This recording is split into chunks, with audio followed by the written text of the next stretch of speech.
So in this video we're going to have a look at how to use the windscreen wiper control, which is just on the right hand side of the steering wheel on my car, which is the Vauxhall Corsa. I'm going to bring it down actually because at the moment the wipers are on. So my fellow instructors will understand this when I say this is the control that causes the most trouble, because people find this actually quite difficult to use, but it shouldn't be too difficult. So first one, to just demonstrate, if I press the control down once, it will just do a single wipe on the windscreen.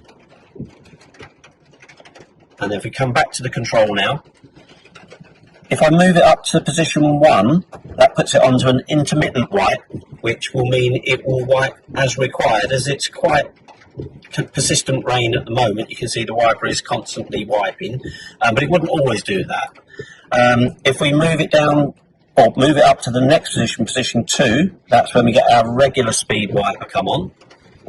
So if the intermittent isn't wiping enough for your liking, just go on to the regular speed wiper. And then we come back, we move it up to position 3, and we've got super fast wipers. So if you're driving at higher speeds, or if the rain's coming down particularly fast, you'd need position number 3. I'm going to bring it back down now to the off position. So on position 3, so I'm going to come down 1, 2, 3.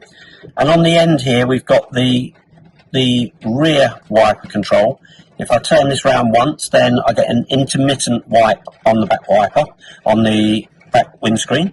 And you can see it says INT, which is for intermittent. So that will wipe about every 5 or 10 seconds. So thanks for watching. Please give us a like and share if you enjoyed the videos, and subscribe for more. If you've any questions, please let us know in the comments, and we'll see you on the next video.